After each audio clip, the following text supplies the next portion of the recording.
নামাজ ছেড়ে দেবেন না।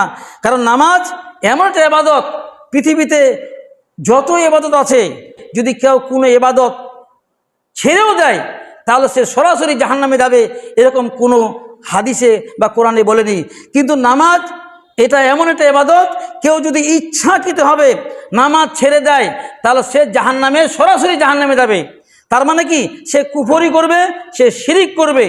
যদি কেউ নামাজ ছেড়ে দেয় ইচ্ছাকৃতভাবে তাহলে সে সরাসরি জাহান্নামে যাবে।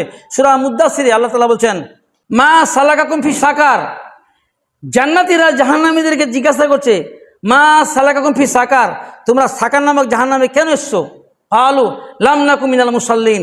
তারা বলবে, আমরা নামাজি ছিলাম না, আমরা বেনামাজি ছিলাম, এই জন্যই আমরা জাহান্নামে এসেছি।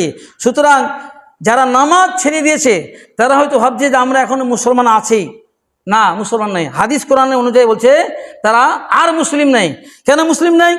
দেখেন, দু একটা হাদিস দিয়ে দিলেই আপনারা বুঝতে পারবেন যে আমাদের নবী মুহাম্মদ সাল্লাল্লাহু আলাইহি ওয়াসাল্লাম তিনি যে সমস্ত মুমিন কবিরা গুনাহে লিপ্ত তাদের জন্য তিনি সুপারিশ করবেন কিয়ামতের দিন।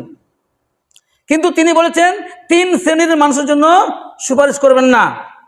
এক শ্রেণী হলো কাফের, আরেক শ্রেণী কি মুনাফিক, আরেক শ্রেণী মুশরিক।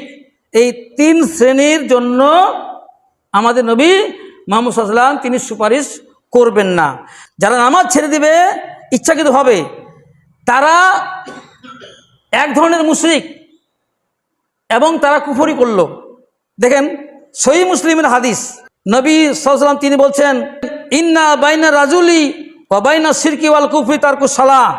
একজন মুমিন ব্যক্তি আর মুশরিক আর কুফরের মধ্যে পার্থক্য হলো সালাত ছেড়ে দেওয়া। তাহলে যে ব্যক্তি নামাজ ছেড়ে দিয়েছে ইচ্ছা করে, সে শিরিক করেছে। কেন শিরিক করেছে? এই জন্য শিরিক করেছে, সে প্রবৃত্তির অনুসরণ করেছে। আল্লাহ তাকে ঈমান আনার পরে বলেছে, ওয়া আবুদ রাব্বাকা, তুমি তোমার রবের ইবাদত করো, হাত্তা ইয়াতিয়াকাল ইয়াকিন, তোমার মৃত্যু উপস্থিত হওয়া পর্যন্ত, মৃত্যু না হওয়া পর্যন্ত তুমি তোমার রবের ইবাদত করো, তুমি নামাজ পড়ো। আর তুমি কি করলে? তুমি নামাজ 1 মাস পড়লে, রমজান মাসে নামাজ পড়লে, আর রমজানের পর আবার নামাজ ছেড়ে দিলে ইচ্ছাকৃত হবে, তাহলে সে কি? সে মুশরিক হয়ে গেল, সে কুফরি করলো। সুতরাং এই বেনামাজি ব্যক্তির জন্য আল্লাহ নবী সুপারিশ করবেন না কিয়ামতের মাঠে, কারণ সে মুশরিক। সালাত ত্যাগকারী সে যে মুশরিক, সে যে শিরিক করলো নামাজ ত্যাগ করা, এটা তাতে স্পষ্ট আছে।